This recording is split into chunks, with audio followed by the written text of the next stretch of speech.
Awesome. Looks like we got all of our technical issues sorted out. So we are so excited that y'all have decided to join us. Welcome to all of our admitted students. We are so excited to welcome you to the class of 2025. So we are here today to basically just answer your questions, talk with you, share with you what you might want to know about your next steps into becoming a Nole. So we'll go ahead. We'll start with a couple introductions.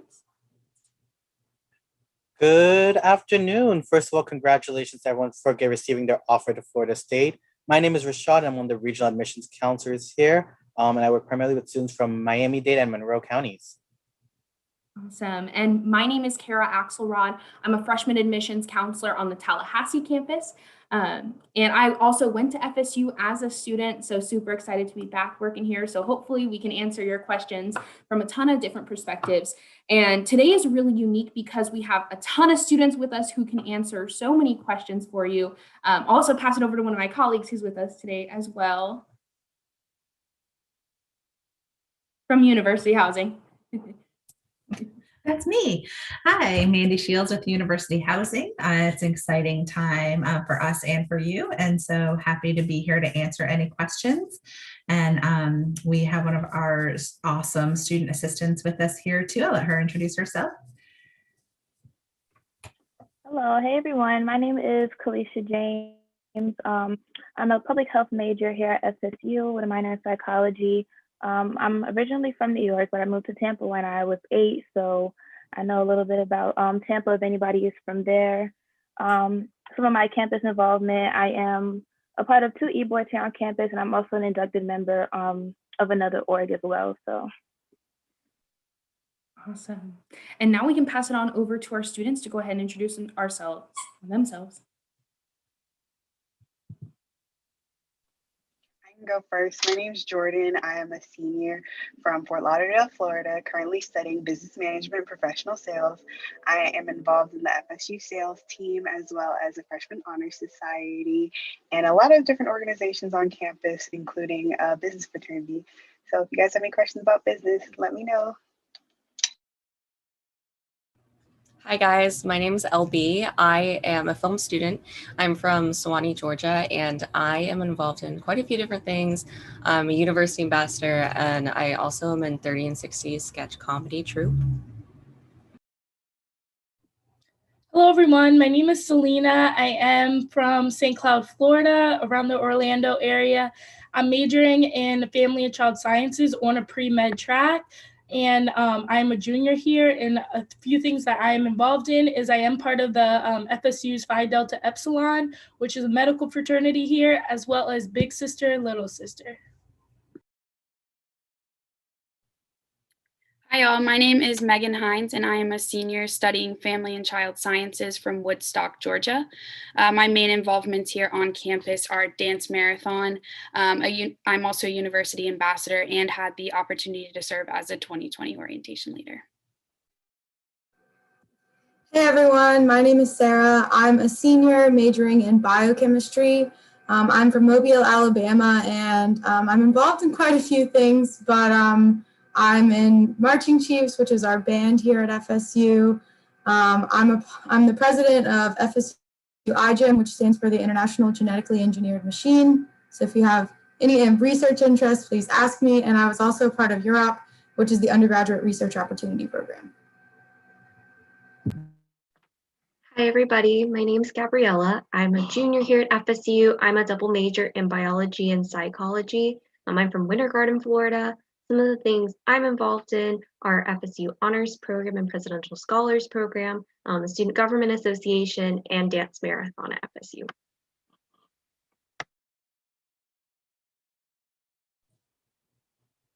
All right, so I think that's everyone. Did we forget anyone? That's everyone. Perfect. So we are super excited to answer your questions, to let you know what we know about. Sorry for the pun. But if you don't know, we do have a podcast, The More You Know, that you should check out. It's a great resource for new students. So let's start jumping into questions. To start off kind of light, why did you select FSU?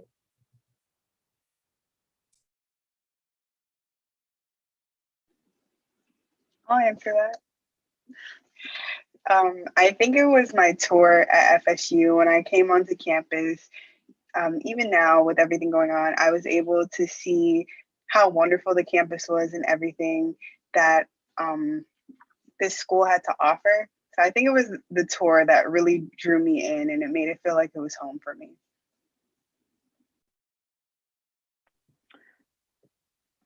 I can go next. So my older sister, she also went to FSU, so that kind of played a big role in it.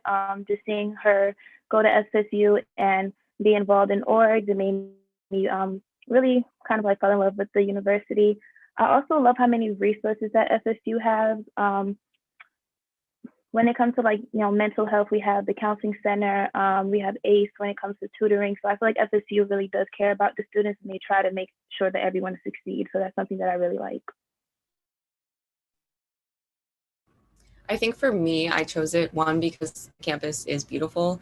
And one thing that was important for me when I was picking colleges was a school that had a bunch of different great art programs, because I was kind of unsure of where I wanted to go in the field of arts.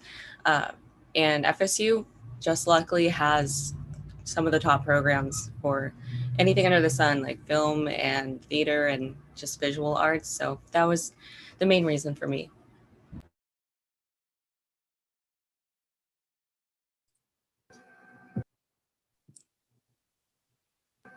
Okay, well, so my reason's kind of specific, but I chose to go to FSU because I wanted to go to a top twirling program. We actually have one of the best twirling programs in the entire nation. We've won a few national championships, so that's why I came here. But additionally, I'm from out of state, and with my test scores, I actually got out-of-state tuition waiver, which made it even cheaper for me to come from out of state to FSU than it was to go to any in-state school. So cost is really, really nice as well. I can go next. I think for me, one of the big things was all of the research opportunities as an undergraduate student. I was involved in research since my first semester on campus. So that was really like imperative to me that I could get involved with that even as a freshman. So I did the UROP program, which is undergraduate research opportunity program. So I really enjoyed doing that. I got to work in a neuroscience lab my entire freshman year, and then I actually got to present my research too. So like having that like opportunity and having that like told to me when I got to visit the school, that definitely like really piqued my interest and put FSU at the top of my list. For me personally, I came from a small town, so I wanted to go to a university that has a lot of like, other universities around it. So since FSU is right by FAMU, Florida A&M University, and then TCC, Tallahassee Community College, I kind of wanted to be in a diverse environment, and I think that definitely played a role in why I chose this university, as well as when I did come on the tour. If you see like the campus, I know right now in this situation it's kind of hard, but the campus feels like a home. Like it may look big, but it actually is really like, it's really small in my opinion, and it does feel like a second home to me. Definitely would have to agree with Selena. I think that more than anything, the reason that I chose Florida State was how invested I felt that everyone that I encountered on my like journey into FSU was in my student success, both in and out of the classroom. I mean, all of the incredible resources that were made available to me, even now as a senior, I definitely could not have made a better choice. Awesome. And I think that was everyone that got to share. But we do have some questions rolling in now. So when will there be in-person tours? So we're totally not sure at this point. Very much depends on COVID-19 and the safety of our campus, because that is our priority. But I will say, as soon as we do know when we are offering those in-person tours, we will notify our accepted students first and foremost, so that way they have the most opportunity possible to be able to see campus. We're also offering a ton of virtual events right now. Do any of our ambassadors maybe want to talk about those virtual events, a couple of them that we're offering?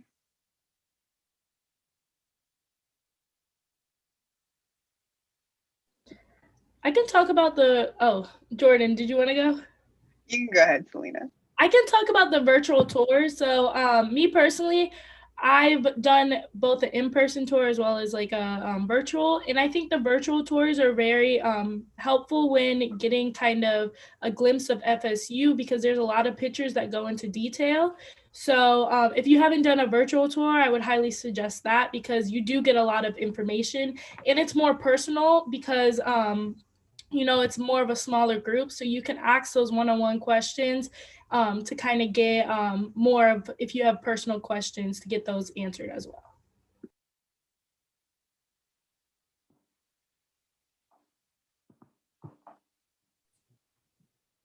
All right, so we have a question. Will classes be online? And right now, the university continues to carefully monitor the current health crisis and the impact it will have on our summer classes. At this moment, it is anticipated that summer classes will continue to allow for remote, online, hybrid learning methods. And then final decisions on that would be made regarding summer classes. We'll let you know as we know that, and that'll be communicated to all our students. However, we're still trying to make sure that our students are still receiving all the resources and benefits as they would typically here on campus. So we're trying to make that, as seamless as possible. I don't know if any of our students want to talk about some of the resources they've had to interact during these times of hybrid educational experience.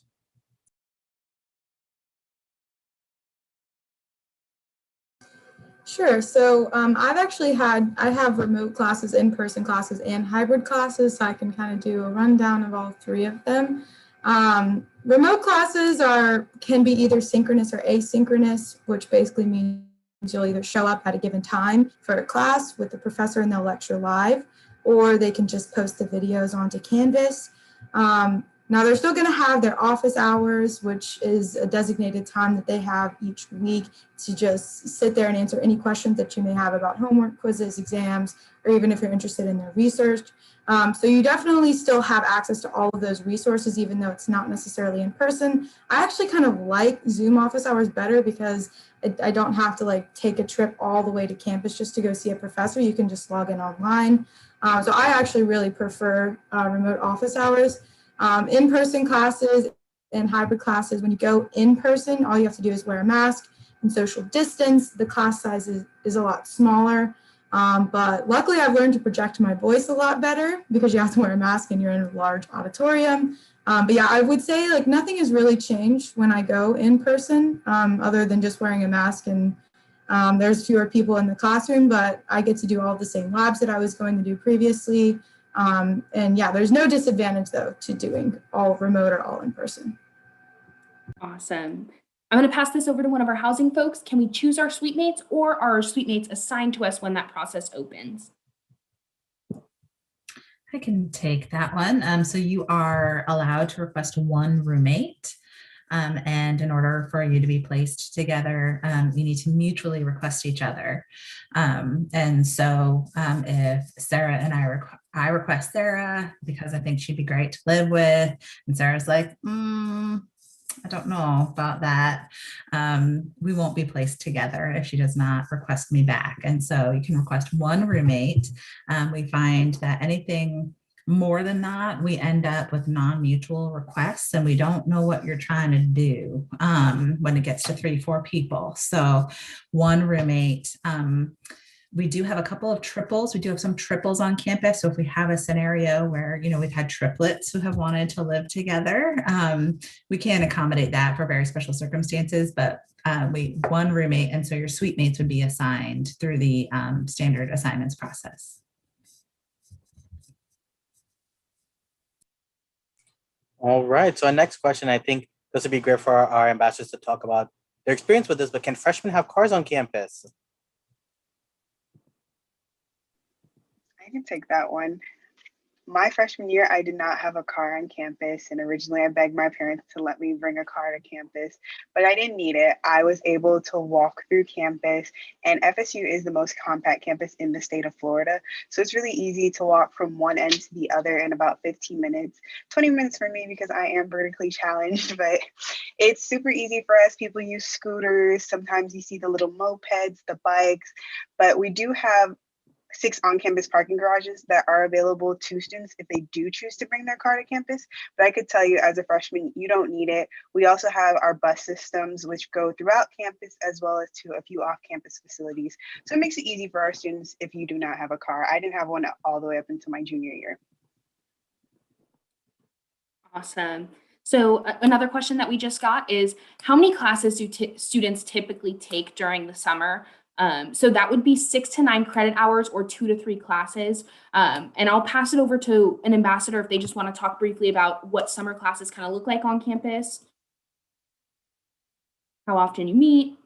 I can talk about it a little bit. So I did summer classes, both like the summer between my freshman and sophomore, and between sophomore and junior, one being in person, one being online. So my in-person, I took it during summer C, which is what admitted freshmen for the summer term would be taking. So it's about mid to end of June until the end of July. Typically, that's when finals will be. So it's 6 weeks. I took a language class. I took French. So I actually met every single day because for language classes, even during a regular semester, you're normally meeting like 3 to 4 times a week because you need that extra practice and stuff. And I would meet for, I think it was like 2 hours in the day, which might seem like a lot, but when you're taking a 3 or 4 credit hour class, that's about how much time you're dedicating to it. So I had a really great experience with it. I was working as an ambassador in the morning time. I'd go take my class in the afternoon, and then I would have the rest of my day to just kind of enjoy the city of Tallahassee and go do things. And then I took one online this past summer because COVID kind of took away any travel plans that I was planning to have. So I thought, why not take class? I took a lab class, organic chemistry lab. That was definitely very interesting online, but the professors gave us lots of videos, lots of resources. And so I met in that class with my teaching assistant for twice a week, and then for once a week with the actual professor for a lecture. So summer classes were really great. I didn't have like any issues with them. I definitely recommend it if you're not sure what you want to do with your summer and you want to get some classes out of the way.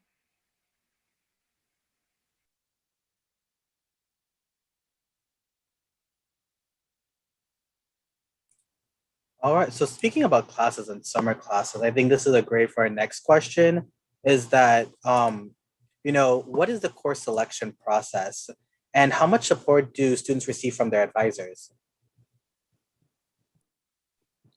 I think I can take this question. Serving as an orientation leader last summer, I could definitely assure you that you will have a ton of support, both from the orientation and new student family program staff, as well as from the advising staff. So essentially what will happen is you will complete all of your orientation modules online and then meet with your advisor to discuss what kind of credits you may have coming in, and then also what kind of classes you'll take in your first semester. They'll definitely walk you through the process. And I know in the past, the orientation team was even on Zoom there to answer any questions that the students had during the scheduling process. And it's definitely a very easy process once you get the support that you need from our staff. So definitely doable. Awesome. And we have a question for folks who were accepted already. When will they find out if they were selected for scholarships or grants? So that would have already been included in their acceptance. But of course, if you do have specific questions, if you want us to double check for you, please feel free to email us admissions@fsu.edu, admissions@fsu.edu. If you have specific questions about your student or you as an applicant, we're happy to help you through those, but you should have already found those out. We have another question about sending dual enrollment credits, and that's a great question. And we really want to support our students who are bringing accelerated credits here to FSU. So I don't know if any of our student ambassadors did dual enrollment in high school and want to talk about what their process of sending over their credits was like. I can talk about that. I did dual enrollment my whole senior year, so I came in with like a whole year done. And it was super easy process to send it over. You just give it to your advisor. I think that when you applied to FSU, you put it on your transcript, so they kind of already know what's coming in. And it was a super easy process. They make sure to look through all the classes you did and match them to FSU courses that are similar or the same. And give you as many credits as you deserve and as you came in with and already worked for. So that's a super easy process. And just real quick, adding on to LB, I know me personally, when I have requested my transcript, it's very obvious on the transcript, my FSU transcript. It does show my dual enrollment credits and the years that I've done it and completed it, as well as the grades. So everything completely is like a nice, smooth transition. Awesome. We have another question. When will students be assigned their advisors? So you will get your first meeting with an advisor during orientation. However, it's totally normal, totally okay if you change your major, especially during that first year or so. So when you do pick that new major, you will be assigned a new advisor, accessible both by, we have a database that will point you towards your advisor, and then you also are able to access that on your student portal. So you will have lots of opportunities to get into contact with them once you're an FSU student. We've got some housing questions. Much excite. Does your resident hall change from summer to fall term? I can go ahead and take that. So the answer is yes. So the summer contract and the fall/spring contract, they are two separately different contracts. So therefore you'll be in two different halls. Our fall/spring contract will be opening tomorrow at 9 a.m. for freshmen. And then the summer contract opens on, let me double check, March 3rd. So March 3rd is when you'll be able to fill out that contract for the summer. And more than likely you'll be in a different space. I would expect that.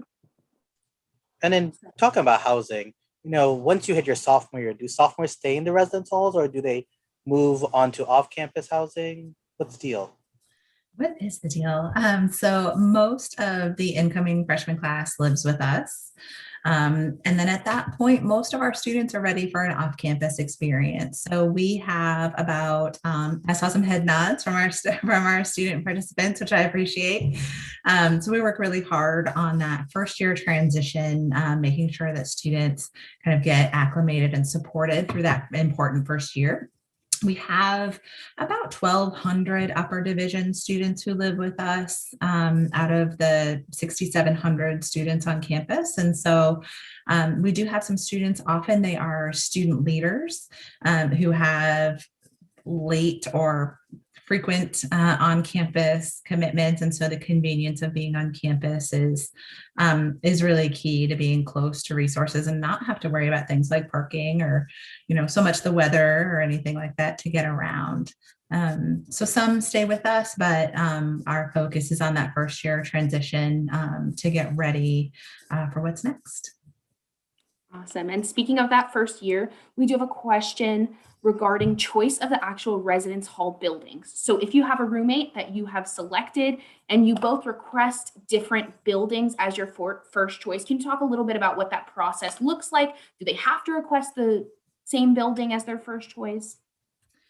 Yeah, we assign students, and so we would love if you're ready to live with this person that y'all can have a conversation about making sure that your preferences match, and then life is just great and easy for everyone. But if your preferences do not match with your requested roommate, then we will go typically the student who has the better contract number.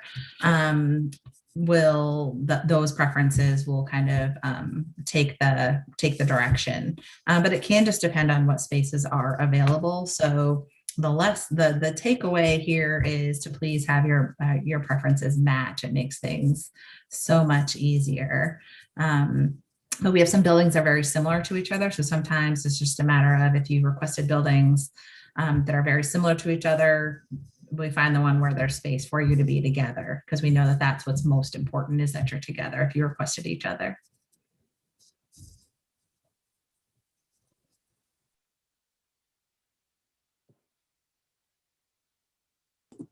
So we do have a question about applying for summer versus fall. And so what is the difference between applying for summer versus fall? The difference is when you're going to start, really. So if you apply for the summer term and you meet our summer or fall requirements, you're going to be admitted to the summer term because that's what you indicated that you wanted to start. if you're going to apply for the fall term, but let's say you meet our summer requirements, we're going to give you a summer offer. All that means is we think you're going to be a better fit to start in the summer term. And then you're just going to transition on into the fall. You're going to be there a couple of weeks earlier if you start in the summer. I don't know if any of our students have had to start in the summer or start in the summer, but it's a great time usually for most students. You're there 6 weeks, you learn the campus, you get a feel for the campus, you know where everything is. You're going to be the coolest kid in your friend group. And then, there's certain graduation requirements per the state and everything. So being able to take some of those classes that you may need, 6 credits or, right before, you're going to get a head start. So there's usually nothing bad about the summer term. It's just what we think might be the best fit for you sometimes to make sure that you're going to be the most successful here at FSU and be able to utilize our resources. So I don't know if any of our students, I saw Kalisha shaking her head yes, and I saw a few other head nods if they want to talk about their summer experience. Yeah, I can talk about mine. So I have actually taken summer classes every semester that I have been here. But my first summer, my freshman year summer, I would say the summer semester is a good idea to do. Like he was kind of saying, it's a lot less more relaxed. There aren't as many people on campus. The first day of fall semester, it can be a bit overwhelming just because there's so many people on campus. Like I think FSU had, I don't know, don't quote me on this, but I think it was like 40,000 students or something. So when you start over the summer, it's kind of easier for you to ease your way into FSU. You kind of get to learn about you learn about campus a little bit more. You can kind of make some friends already. You know where the dining hall is already going to be at. So when fall semester begins and there's like triple as many people there, you kind of give yourself a head start. So I would definitely suggest it. And living on campus during the summer is great also. Awesome. So we'll switch gears a little bit, talk a little bit about the honors program. So this could be for those of you who either decided not to apply to the honors program or maybe didn't get in this time around as a senior in high school. There is another opportunity, yes, to apply as a freshman. So come to FSU, do super, super well, either during the summer and fall or just fall if you start in the fall. And then you will have an opportunity to apply for lateral admission to the honors program starting that spring semester is when you would begin, and you will get a lot of those same perks. I know we have at least one honors student here with us. Would anybody like to talk about what a couple of the perks are of the honors program? Sure. So some of the main perks are as a freshman, you get to live in our honors residence hall, which is Landis Hall. It overlooks Landis Green, which is just, as you can imagine, it's kind of like a quad. There's like a fountain and usually a lot of dogs come play on Landis Green. So if you ever want to go walk outside and feel happier, you're more than welcome to do so. Also, another perk that we have is smaller class sizes. So if you take an honors course, it's going to be capped at 25 students, which was really great when I was just a little freshman and I was taking honors Gen Chem 1. That's usually a really big lecture class, and luckily I got to take it with like 20 other students. And then the other main perk is that you get to choose your classes at the same time as student athletes and student veterans, which basically means that you'll never have to take an 8 a.m. if you don't want to, or you'll never have to take a night class if you don't want to. It's really, really, really nice. I know when I was a freshman, I had friends who picked their classes like a month after me, and I got all the classes I wanted. So definitely some really big perks. But I know Gabriella is also involved in the Presidential Scholars Program, so I don't know if you wanted to talk about that. Yeah, I can mention it a little bit. So anybody who receives a decision after applying to honors, you have the possibility that you got invited to be a Presidential Scholars finalist. So that interview weekend is going to be at the very end of March 26th through the 28th. It's going to be virtual, so you won't have to travel to campus like normal, but that'll be for the possibility to get an additional scholarship. So being in honors itself doesn't give an additional scholarship, but getting presidential scholars does. You get another essentially equivalent freshman scholarship, so $2,400 a year, plus you get a stipend for traveling. So for me, I'm hoping I get to use my stipend this summer. It's been a little crazy with all of COVID and not being able to travel, but I'm hoping I'll finally be able to use it to do a couple of things this summer. And it's a really nice opportunity where without it, I would not be able to try and study abroad or like fund my research and things like that. So I really, truly appreciated having that during my time at FSU. So we are getting some questions about financial aid. And so students have completed their FAFSA will start to receive their FAFSA packages in March. And those will be, you can find those on your my.fsu. The Office of Financial Aid has a great tab for new students. I do suggest you check that out, as well as our FSU 25 page that has also additional funding resources. It's going to be a great hub and place for you to check out some resources and virtual events and just different things that we have to offer students. But you can expect packages if you have a completed FAFSA around March, started in March. Let's see what else. We have a lot of great questions coming in. Are there specific courses that incoming freshmen are required to take for the summer session? When you work with your advisor and you're in consistent communication with them, they will make sure that you are taking the right classes that you need to be successful for your program. It's not going to be just random classes just to take random classes. Once you are enrolled here at FSU, we want to make sure that you are on the right trajectory. If you visit our academic guides page on our website, it has the mapping, what students will take and per semester. So that's a great resource to see what classes you will need and then work with your academic advisor to make sure that you are on track. So in 4 years, you'll be graduating. If you're bringing accelerated credits, 3 years. If you have those accelerated credits, maybe looking at our more in 4 and earn your master's and bachelor's degree, throwing out some hints, have a double degree from FSU. We want that for you. So definitely checking out our academic guides is a great resource. So I would definitely recommend checking those pages out. Yeah. And those are some awesome programs that are going to help you exceed academically, but you also want to make sure that you are taking care of yourself. So we do have a question about campus rec.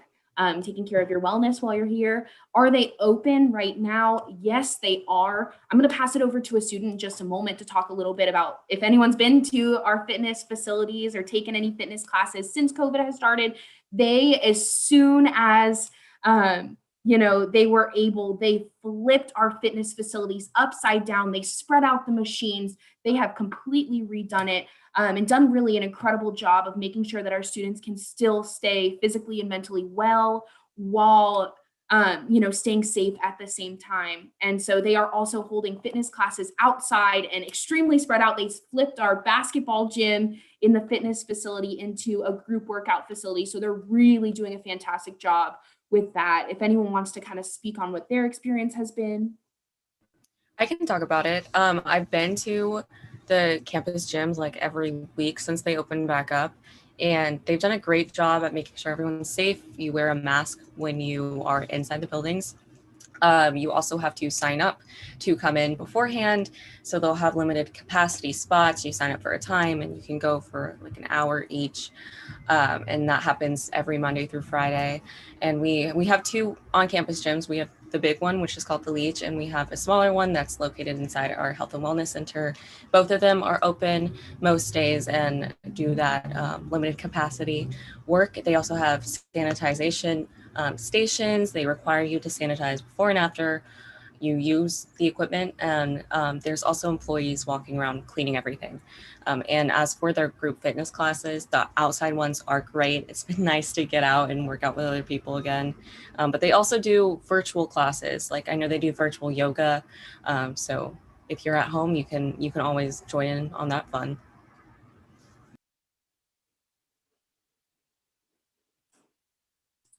Awesome. So real quick shout to everyone who's on Facebook, Twitch, Twitter, and YouTube. Welcome. If you're on these platforms, feel free to follow and subscribe to us. And our Instagram is fsu.admissions. This is a great way to stay up to date on what's happening with us and anything that's going on. And so we have another housing question. How do they assign students with Florida prepaid the hall package? Yes, so if you have the Florida prepaid dormitory plan to help pay for on-campus housing, there's nothing different in the assignments process. You're not restricted to any particular building or room type. The plan will pay for a suite style double, which is almost all of our freshmen will end up in that room type. And so that would be covered.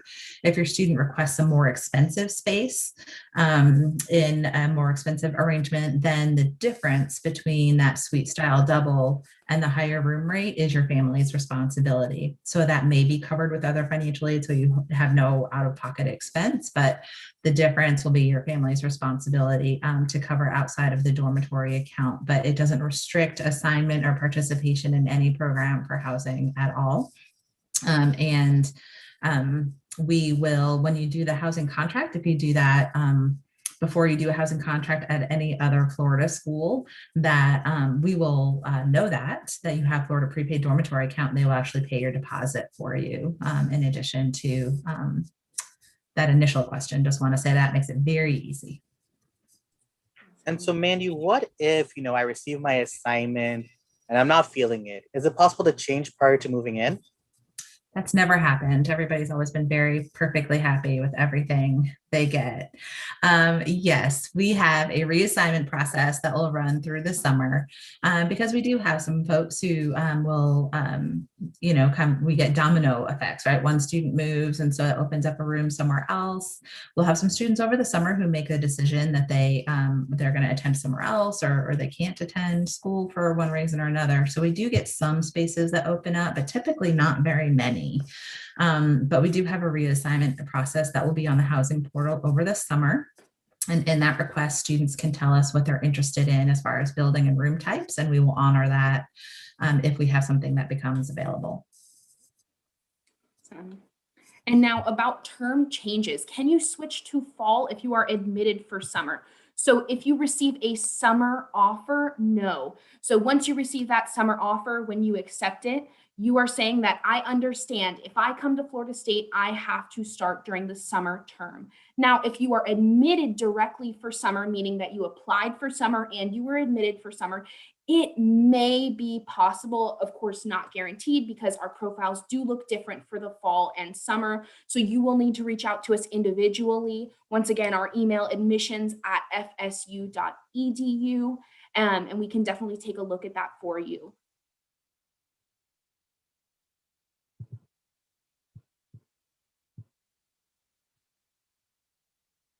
My mic is muted. That doesn't help. My bad. Okay, so let's see. During these times of COVID-19, we know the university has different restrictions in place. Are visitors limited in our residence halls due to COVID-19? Yes, we have had a very strict guest policy this year that has been it's largely been pretty well received. It's been necessary for CDC recommendations and university guidelines. And so this year, students have not been able to have guests in the hall who do not live on campus. And so typically we cap the number of guests a student can have at a time for just normal policies and procedures. But this year, we know that our students were required to COVID test at the beginning of the semester. We have certain supports in place through the year for COVID protocols. And so we restricted it except for move-in days, and we spread move-in over a tremendous amount of time for both fall and spring to keep people at a socially distanced situation. But yes, they were restricted. I do not have details about what summer or fall will look like. Just like every other part of the university, we are awaiting further guidance on that, but that's been the situation this year. You can have a guest, it just has to be somebody else who lives on campus currently.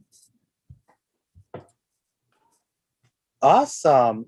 So we know housing is like a big part of the first year experience, and our friends like Mandy try to make sure that's the best, experience that you can have.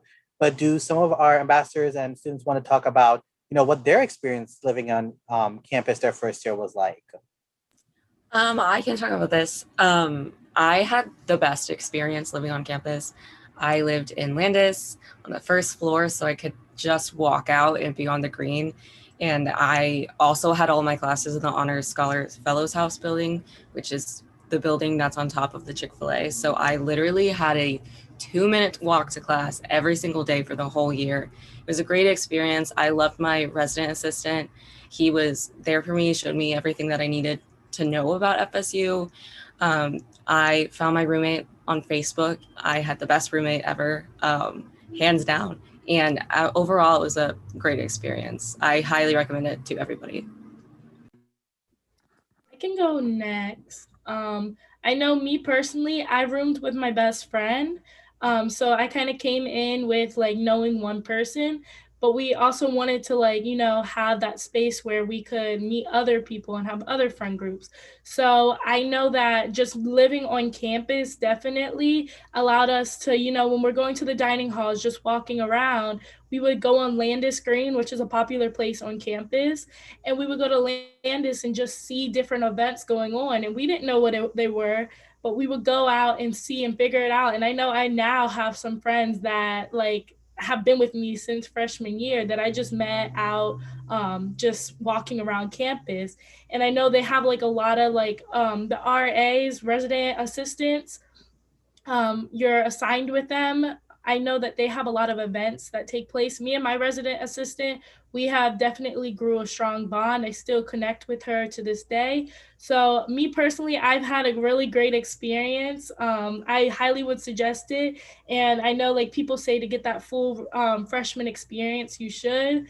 But I know like even sophomore year when I lived off campus, I still missed, being on campus and like, getting that sense of FSU. I also can talk about this. So I would also say don't be afraid to just have a random roommate. I did random roommate my freshman year. In LB, I also lived on the first floor of Landis Hall, so that's a funny coincidence. But anyways, it was great. We ended up getting along completely fine. I was out of state, so I knew not a single person who came to FSU. And she already kind of had a friend group from high school that came to FSU, so it worked out great. I got to meet all of her new friends. And they also do a lot of different events in the first few weeks of school. So we went to like this paint a pot event, and we got to paint our own little pot, and then they would like oven burn it or whatever, and then we could take it back with us. So yeah, I had a great experience. I still talk to her to this day, even though she graduated early and has a job now. That's crazy. But yeah, I would totally recommend the random roommate process as well.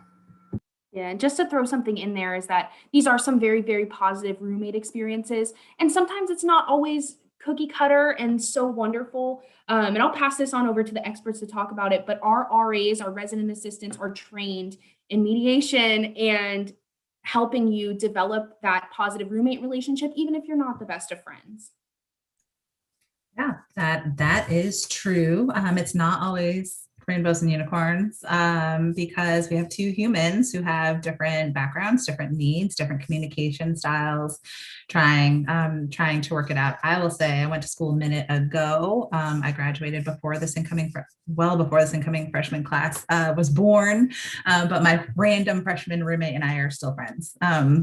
So I'll put that out there as a plug. Our worst roommate conflicts are actually typically between students who were friends from home. So I'm super glad to hear that we've had a positive experience there.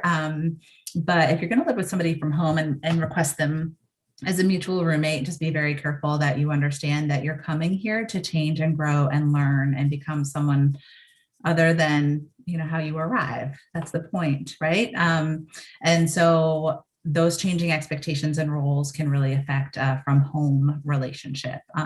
But our staff are there to mediate anything from, she turned the light on at 2 a.m. And that's a problem for me. That's real. That's frequent. To things that are really, really problematic from kind of viewpoints and behavior. We've had a fair amount of roommate disagreements or communication kind of where we've needed to help along some communication, especially around COVID compliance for some of our students this year. That's been an interesting twist on the roommate experience. And so our staff are there to help. We have student staff and the RAs, and so glad to hear positive experiences that some of you have had there. But we also have full-time staff who have master's degrees They've gone to grad school to work with college students, and then also full-time professional staff all the way up that are here to help with that transition and help that along. Sorry, one thing I wanted to add, I think the thing that allowed me and my best friend to like grow from living together was that we had that time to separate, because I feel like if we were in the same like organizations, that hanging out with the same people, I definitely believe that we would clash and it would not be great. So if you do think about rooming with one of your friends from back home, just make sure once you come into the university, kind of have your space, because that would definitely be like, it's good to kind of come back at the end of the night and tell your friend what you've done today, rather than them being with you all the time seeing it. So that's definitely one thing I would advise you if you do want to live with one of your friends. Yeah. Selena, and you mentioned a really important growth opportunity is having those organizations and those involvements throughout campus, because college is about growing. You're going to get here and you're going to learn a lot of things. And as Mandy was mentioning too, you don't want to just stay the same person you always were. It's an opportunity to grow and become your true adult self. And so I want to ask some of these student ambassadors, what is one thing that you wish you knew going into your first year of college? Okay, I'll take this one first. Something that I wish I knew is that involvement at a collegiate level is not exactly the same as a high school level. In high school, I was probably a part of 15 different organizations. I did SGA, I was on the swim team, I was a competitive dancer, I did it all. That is not the exact same scenario as when you come to college. So my biggest piece of advice would be to find like 3 or 4 things that you're extremely passionate about and run with it. At the beginning of each semester, we do have what we call our involvement fair. It was virtual this year, but still an incredible opportunity to see all of the different organizations that are on FSU's campus. And so don't be like freshman me and sign yourself up for 25 different organizations, because they still email me to this day. So definitely pick what really is like inspiring and fuels your fire. One thing I would say would be to step out of your comfort zone. I came in, I'm very introverted sometimes. I like to sit to myself. So that first year, my first semester at FSU, when everyone was going and getting involved, I said, no, I did that in high school. I kind of just want to sit back. But I felt like I missed out that first semester. The next semester, I stepped out. I was talking to people. I went to the involvement fairs, and it did help me grow because it helped me with public speaking, networking, all the different organizations that I was able to join helped me become the person that I am today after these 4 years. And I'm proud to leave FSU knowing that I was able to do that, but it wouldn't have happened if I didn't step out of my comfort zone. Something that I One can. thing, you can go ahead. Okay. Yeah, something that I'll mention, it might have just been for me personally, but as a high school student, I was very dedicated to my studies and didn't like spend as much time like having fun and like enjoying time with like friends and socializing. And so I think that's something that like I started to do at first when I got to college. I was very much like I have to be studying like all hours of like the day, and like I need to be like completely focused on that. And I think like making friends, living in my residence hall, getting involved is what made me go stop. You can still do really well in school, but you also need to find that balance. And so I think more than anything, it is finding the balance between having a life, socializing, and growing in that respect, while also still prioritizing like my academic life, because that's just as important to me too. So that was a really big thing for me. I was just going to add, I feel like as a freshman, coming in and, you're young, you're a freshman, you may be a little bit nervous, or you might feel like you might need like a mentor or something. So I would suggest reaching out to like the upperclassmen. When my freshman year, I kind of stayed to myself, and I only spoke to like freshmen and stuff like that. But when you actually speak to those upperclassmen, they can show you a lot. Like they can teach you about involvement, they can teach you about classes, they can teach you about grad school. Like they literally have did all of this already. So don't be afraid to talk to upperclassmen just because they're 20 years old or something. Like, don't be afraid to reach out. Yeah, we also have another housing question. So what halls are the best to live in? What are the differences between them? I know one reason is that we have LLCs in some of them. So if we want to talk a little bit about why choose one hall versus another, is there one hall versus another to choose? I can go with that. So the best hall to live in, that really depends on what your needs are. So like, for example, where do you want to be on campus? Like, do you want to be close to the leach, which is the gym? Do you want to be closer to the dining hall? So that kind of is something that you would have to ask yourself and kind of figure out where things are on campus. Other than that, the halls that people prefer, the halls that most freshmen prefer would be like Magnolia and Azalea. Those are the newest halls. I would also say Dorman and Divinity. I lived in Magnolia over the summer, and I also lived in Divinity my freshman year. And although Magnolia was newer than Divinity, it was basically the same thing. Like, I feel like a lot of people, they think about Magnolia and Azalea, and they're like, if I don't get that, like, I'm going to be upset. But it's really like, it's not that bad. Like, it was the exact same layout. The only thing that was different was the wall colors and the flooring. Like, it was the exact same hall to me. And then you also have to think about like your the room type. So do you want to be in like an apartment style? Do you want to be in a suite with another roommate and then, other people on the side? So those are kind of some questions that you would have to ask yourself and just figure out what suits you best.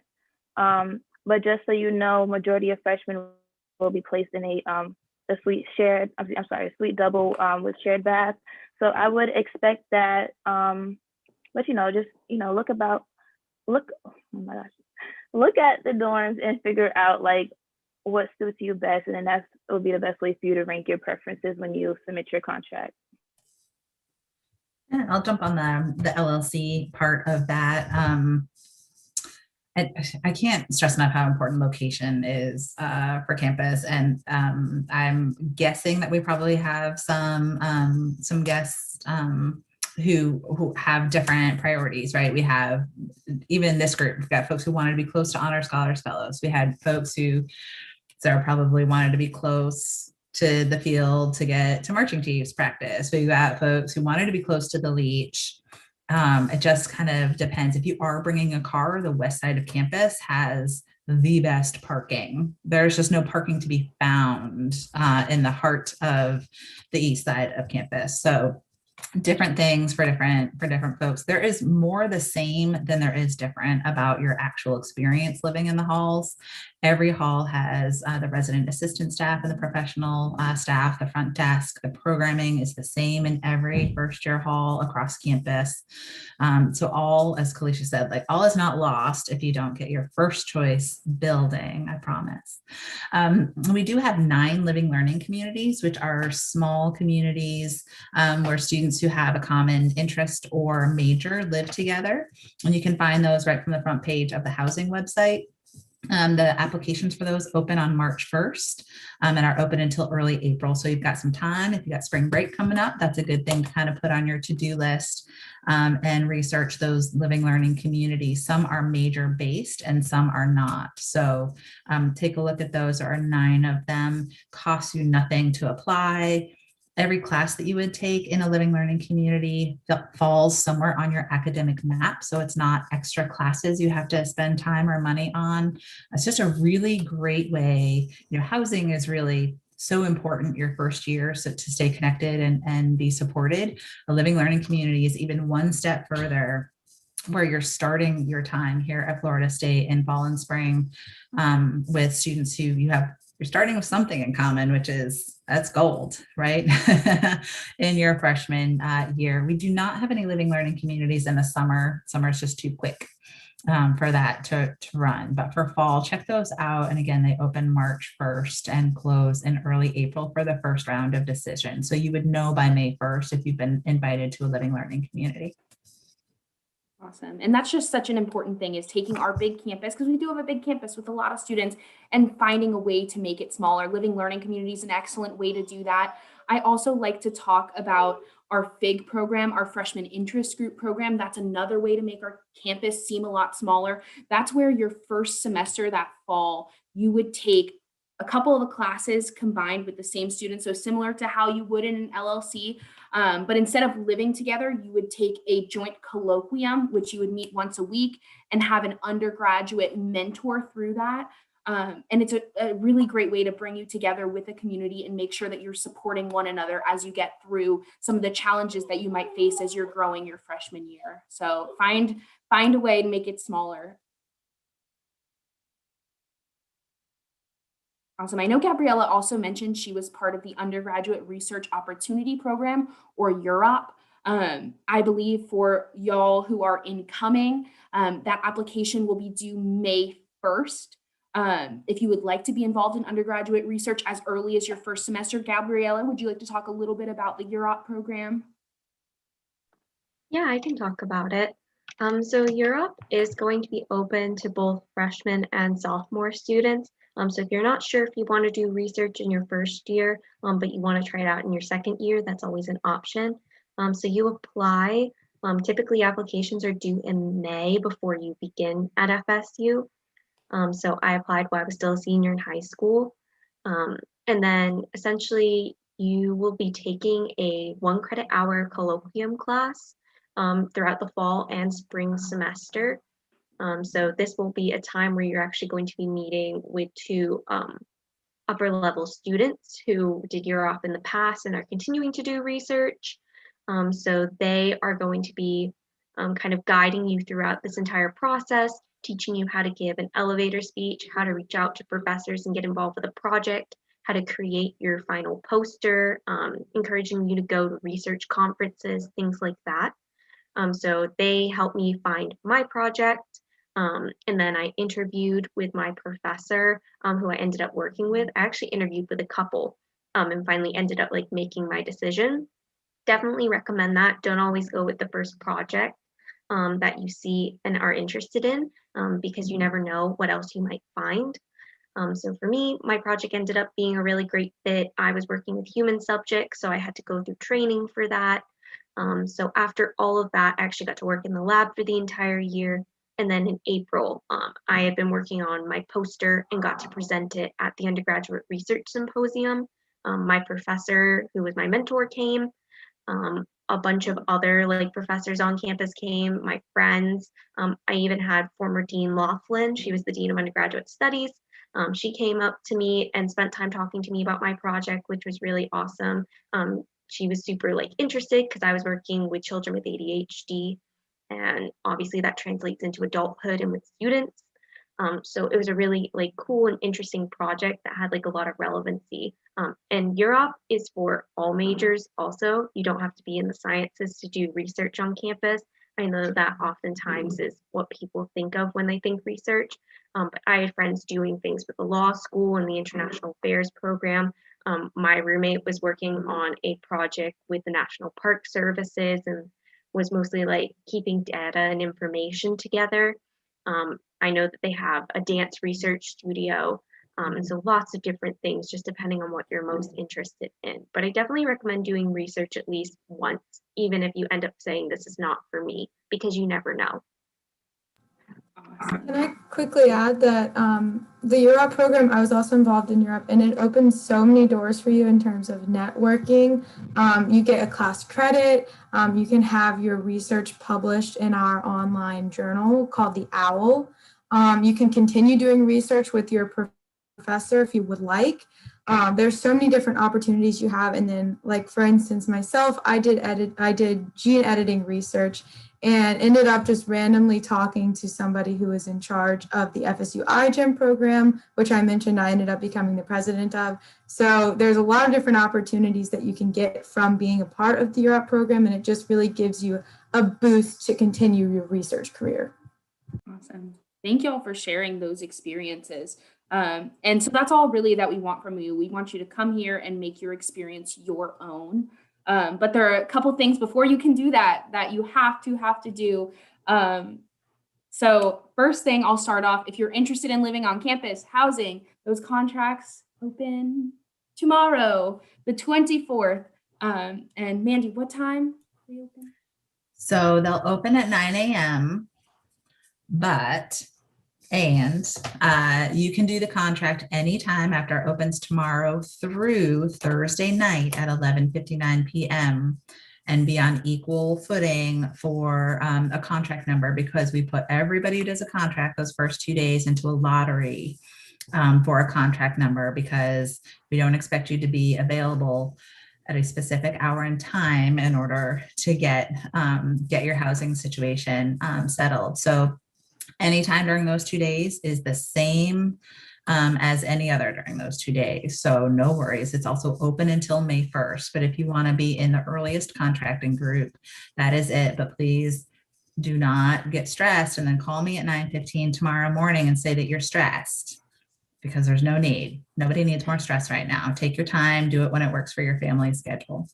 That gives you time to talk to your friends if you might be living with them, to make sure that you have an understanding, going to put the same preferences to make our housing friends' life easier. Just take a breath. We designed it for you to not stress about it, please. Awesome. And then another way to make it easier on you, this goes for everybody, whether you want to live on campus or not on campus. If you received a summer offer, a pathways offer, or a spring offer, you have to accept that by March 10th.